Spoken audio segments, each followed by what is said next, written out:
Hello everyone, CS live with खुशी में आपका फिर से स्वागत है। जैसा कि ऑपरेटिंग सिस्टम की इस सीरीज में आज हम पढ़ने वाले हैं डेडलॉक। अब डेडलॉक यहाँ पर क्या होती है कि डेडलॉक एक स्टेट मानी जाती है ऑपरेटिंग सिस्टम में, जो कि अपने जो रिसोर्सेज होते हैं वो उसमें स्टक हो जाते हैं प्रोसेसेस के बीच में। डेडलॉक बेसिकली ऑपरेटिंग सिस्टम में एक स्टेट मानी जाती है जहां पर प्रोसेसेस उन रिसोर्सेज की रिक्वेस्ट कर रही होती है जो किसी और के पास है, और इस वजह से उनका एग्जीक्यूशन कंप्लीट नहीं हो पाता है। तो इस तरीके से हमारे सिस्टम में क्या आ जाता है, डेडलॉक आ जाता है। और जब ये सिचुएशन लंबे टाइम तक रहती है तो ऑपरेटिंग सिस्टम को उसके लिए डील करनी पड़ती है, और इस तरीके से हमारे सिस्टम में डेडलॉक आ जाता है। फॉर एग्जांपल हम लेते हैं कि मेरे पास दो प्रोसेसेस है। अब दो प्रोसेसेस में एक प्रोसेस को जो रिसोर्स चाहिए वो दूसरी प्रोसेस के पास है, P2 के पास है, और जो P2 को रिसोर्स चाहिए वो P1 के पास है, और इस तरीके से वो दोनों ही प्रोसेसेस अपना एग्जीक्यूशन कंप्लीट नहीं कर पाती है, और इस वजह से हमारे सिस्टम में क्या आ जाता है, डेडलॉक आ जाता है। सपोज करो आप दो दोस्त है, एक के पास पेंसिल और एक के पास इरेजर है। अब जिसके पास पेंसिल है उसको इरेजर चाहिए, जिसको इरेजर है उसको पेंसिल चाहिए, बट आपस में वो इसलिए रिसोर्स शेयर नहीं कर रहे कि जब तक मुझे इरेजर नहीं मिल जाता मैं उसे पेंसिल नहीं दूंगा या रिलीज नहीं करूंगा, या जब तक उसको पेंसिल नहीं मिल जाती वो इरेजर रिलीज नहीं करेगा। इस वजह से दोनों का ही काम क्या हो जाता है, स्टक हो जाता है। और इस तरह की सिचुएशन जब हमारे सिस्टम में बनती है तो हम उसे क्या बोलते हैं, डेडलॉक बोलते हैं। और यहाँ पर कुछ हम डिस्कस करने वाले हैं, कुछ मैंडेटरी सिचुएशंस जिसकी वजह से हम मानते हैं कि हमारे सिस्टम में डेडलॉक आ सकता है। तो यहाँ पर 4 ऐसी नेसेसरी कंडीशंस हैं जिनमें से अगर किसी एक की वजह से या एक से ज्यादा अगर कंडीशन हमारे सिस्टम में होती है तो इट मे बी पॉसिबल कि हमारे सिस्टम में डेडलॉक हो सकता है। तो ये 4 जो नेसेसरी कंडीशन है, जिसमें सबसे पहला है म्यूचुअल एक्सक्लूजन। म्यूचुअल एक्सक्लूजन हमारा ये मानकर चलता है कि मेरे सिस्टम में एटलीस्ट वन रिसोर्स जो है वो किस तरह का है, नॉन शेयरेबल है। अगर सिस्टम में नॉन शेयरेबल रिसोर्स होगा तो उसकी वजह से दूसरी प्रोसेसेस उसके वेट करने में स्ट्रक हो सकती है। तो हम ये मानकर चलते हैं कि अगर मेरे सिस्टम में नॉन शेयरेबल रिसोर्स है तो मेरे सिस्टम में डेडलॉक आ सकता है। दूसरी सिचुएशन है होल्ड एंड वेट की। तो होल्ड एंड वेट का मतलब होता है कि किसी प्रोसेस ने किसी रिसोर्स को होल्ड कर रखा है और नेक्स्ट का वो वेट कर रही है। इट मींस उसे उस रिसोर्स की अभी रिक्वायरमेंट नहीं है, बट फिर भी वो उसे होल्ड करके रखी है क्योंकि उसको किसी और रिसोर्स का वेट है, तब तक वो उस रिसोर्स को रिलीज नहीं करती है। तो इस सिचुएशन में भी हमारे सिस्टम में डेडलॉक हो सकता है।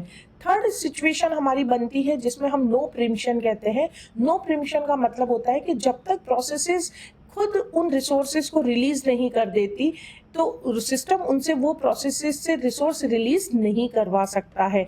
इट मींस एक बार अगर किसी प्रोसेस को रिसोर्स अलोकेट कर दिया गया है सिस्टम की तरफ से, तो जब तक प्रोसेस खुद उसे रिलीज नहीं करती है सिस्टम उसे रिलीज नहीं करवा सकता। और ऐसी सिचुएशन में पूरे चांसेस बनते हैं कि हमारे सिस्टम में क्या आ सकता है, डेडलॉक आ सकता है। आई होप आपको ये तीनों कंडीशन समझ में आई होगी। और हमारी लास्ट कंडीशन है सर्कुलर वेट। तो सर्कुलर वेट का मतलब होता है कि सपोज करो P1 को जो रिसोर्स चाहिए वो P2 के पास है, P2 को जो रिसोर्स चाहिए वो P3 के पास है, और P3 को वो रिसोर्स चाहिए जो P1 के पास है। तो इस तरीके से एक सर्कल मेरे सिस्टम में क्रिएट हो चुका है, और ये जो सर्कल है उसी को सर्कुलर वेट कहा जाता है, जिसकी वजह से हमारे सिस्टम में डेडलॉक हो सकता है। तो यहाँ पर हमने इन 4 कंडीशंस को क्लियर किया है जिनकी वजह से मेरे सिस्टम में डेडलॉक आ सकता है। आप डेडलॉक की सिचुएशन को इस तरीके से समझ सकते हैं कि सपोज करो P1 जो प्रोसेस है उसे R1 रिसोर्स की रिक्वेस्ट है, और जो R1 रिसोर्स है वो किसको दिया हुआ है, P2 को दिया हुआ है, और जो P2 प्रोसेस है उसे कौन सा रिसोर्स चाहिए, R2 चाहिए, जो कि किसके पास है, P1 के पास है। कि अगर ऐसी सिचुएशन मेरे सिस्टम में बनती है तो मेरा सिस्टम किस में है, डेडलॉक में है। और डेडलॉक की वजह से सिस्टम की जो परफॉर्मेंस है, सिस्टम का जो यूटिलाइजेशन है वो डिक्रीज होने लगता है, और जो कि सिस्टम के लिए सही नहीं होता है, और डिग्री ऑफ मल्टी प्रोग्रामिंग इसमें डिक्रीज होने लगती है।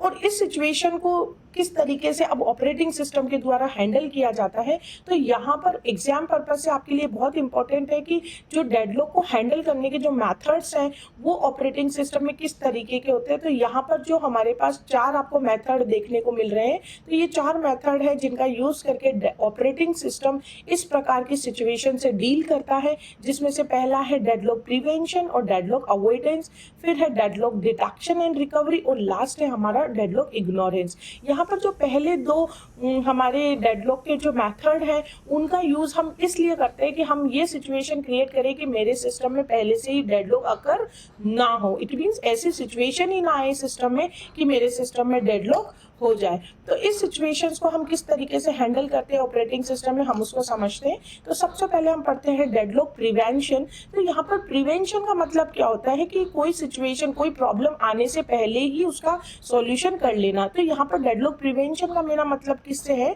कि अगर मैं रिसोर्स अलोकेशन जो प्रोटोकॉल है उसमें ये एंश्योर करूँ कि एटलीस्ट जो भी ये 4 मेरी कंडीशंस है जिनकी वजह से डेडलॉक अकर हो सकता है, जिसमें मेरा फर्स्ट है म्यूचुअल एक्सक्लूजन, फिर है मेरा hold and wait, no preemption और सर्कुलर वेट। ये जो 4 कंडीशन है, मैं उन सिचुएशंस को होने ही ना दूं अगर मेरे सिस्टम में, तो इट मे पॉसिबल कि मेरे सिस्टम में क्या हो सकता है, डेडलॉक आ सकता है। प्रिवेंशन का मतलब होता है, सपोज करो कि मैंने आपको कहा कि अगर आप बाहर जाओगे तो आपकी तबीयत खराब हो जाएगी, तो अब आप प्रिवेंशन में क्या कर रहे हो कि आप बाहर ही ना जाओ तो आपकी तबीयत कैसे खराब होगी। तो प्रिवेंशन का मतलब कुछ इसी तरीके का है कि जिन सिचुएशन की वजह से मेरे सिस्टम में डेडलॉक आता है, तो मैं उन सिचुएशन को ही कर ना होने दूं मेरे सिस्टम में, तो मेरे सिस्टम को मैं क्या कर सकती हूँ, डेडलॉक से प्रिवेंट कर सकती हूँ। तो इस सिचुएशन को हम थोड़ा पॉसिबल नहीं मानते, क्योंकि उनमें से एक ऐसी कंडीशन होती ही एटलीस्ट जो हमारे सिस्टम में मे भी पॉसिबल कि वो अकर हो सकती है। तो डेडलॉक प्रिवेंशन के बाद में हम पढ़ रहे हैं next deadlock avoidance. Deadlock avoidance हमारा जो एक बहुत इंपॉर्टेंट पॉइंट है डेडलॉक मेथड्स में, जिसमें हम डेडलॉक को हैंडल करते हैं। डेडलॉक अवॉइडेंस क्या कहता है कि मेरे सिस्टम को मेरे को सेफ स्टेट में रखना है। इट मींस कि अगर मेरा सिस्टम सेफ स्टेट में रहेगा तो मेरे सिस्टम में कभी डेडलॉक नहीं आएगा। और इस सेफ स्टेट को अचीव करने के लिए वो बैंकर्स एल्गोरिथम का यूज करते हैं। हम हमारे नेक्स्ट लेक्चर में बैंकर्स एल्गोरिथम को और अच्छे से क्लियर करेंगे विद एग्जांपल, तो आप उसको अब नेक्स्ट लेक्चर में पढ़ेंगे। बट यहाँ पर आप ये समझिए कि डेडलॉक अवॉइडेंस के लिए हम ये मानकर चलते हैं कि मेरा जो सिस्टम है वो सेफ स्टेट में रहने वाला है, और कोई भी सिस्टम को सेफ स्टेट में रखने के लिए हमें प्रीवियसली कौन सी प्रोसेस किस रिसोर्स की रिक्वेस्ट कर सकता है, अगर ये मुझे पहले से ही पता होता है, तो जस्ट लाइक सपोज करो कि आपको पहले से ही पता है कि आने वाले टाइम में आपको किस चीज की नीड होने वाली है, जिसका अगर पहले से ही पता होगा तो आप आज उसे सॉल्व कर सकते हैं। सेम यहाँ ऑपरेटिंग सिस्टम करता है कि अगर ऑपरेटिंग सिस्टम को पहले से ही पता है कि किस प्रोसेस को किस रिसोर्स की रिक्वेस्ट अभी है और किसकी इन फ्यूचर उसे रिक्वेस्ट होने वाली है, अगर ये सिचुएशन सिस्टम को पहले से ही पता चल जाता है तो हमारे सिस्टम में हम डेडलॉक को अवॉइड कर सकते हैं, और मेरे सिस्टम को हम क्या कर सकते, हम हमारे सिस्टम को सेफ स्टेट में रख सकते हैं। तो इस तरीके से हमारा डेडलॉक अवॉइडेंस वर्क करता है। यहाँ पर P2 जो प्रोसेस है वो आने वाले टाइम में किसकी रिक्वेस्ट कर सकती है, R2 की रिक्वेस्ट कर सकती है, और R2 जो है वो किसको असाइन किया गया है, P1 को असाइन किया गया है। तो इस तरीके से कुछ डेडलॉक जो है वो सेफ स्टेट के साथ डील करता है। यहाँ पर डेडलॉक डिटेक्शन एंड रिकवरी का मतलब होता है कि फाइनली अगर हम ये मानकर चलते हैं सिचुएशन में कि मेरे सिस्टम में डेडलॉक आ चुका है, और अगर ये सिचुएशन बनती है कि मेरे सिस्टम में डेडलॉक आ चुका है, तो ऑपरेटिंग सिस्टम उसे सबसे पहले फाइंड आउट करता है कि क्या सिचुएशन है, कौन कौन सी प्रोसेसेस और रिसोर्सेज इसमें इंक्लूड है, और उन्हें पहले डिटेक्ट किया जाता है, और डिटेक्ट करने के बाद उसे क्या किया जाता है, रिकवर किया जाता है, किन किन प्रोसेस के द्वारा उस डेडलॉक को अकर किया गया है। और रिकवरी के टाइम पर ऑपरेटिंग सिस्टम क्या करता है कि या तो वो पूरे के पूरे जो सर्कुलर हमारा जो सर्कल है उसी को ही वो प्रिमिटिव कर देता है, या उसी को ही रिमूव कर देता है, अबॉर्ट कर देता है। जो पूरा का पूरा सर्कल होता है जिसकी वजह से डेडलॉक आया है, उस पूरे के पूरे सर्कल को एक साथ सिस्टम से अबॉर्ट कर दिया जाता है। और दूसरे सिचुएशन में ऑपरेटिंग सिस्टम 1 बाय 1 प्रोसेसेस से रिसोर्सेज रिलीज करता है, प्रिमिटिव करता है। और जैसे जैसे अगर एक प्रोसेस, सपोज करो कि मेरे सर्कल में 4 प्रोसेसेस इंक्लूड है, तो सबसे पहले एक प्रोसेस को से रिसोर्स रिलीज किए जाएंगे या एक प्रोसेस को अबॉर्ट किया जाएगा। जैसे एक प्रोसेस को अबॉर्ट किया जाता है तो उसके रिसोर्सेज रिलीज हो जाते हैं।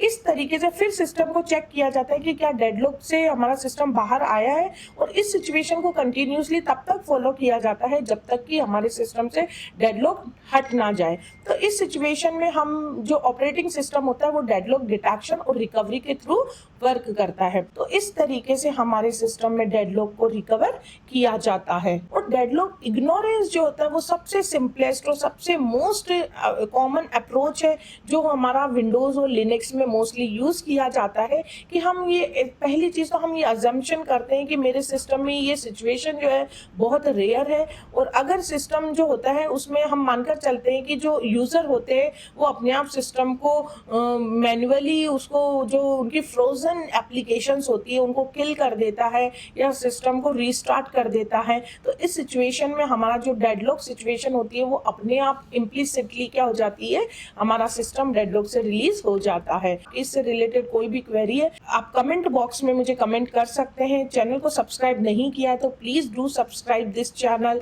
Thank you.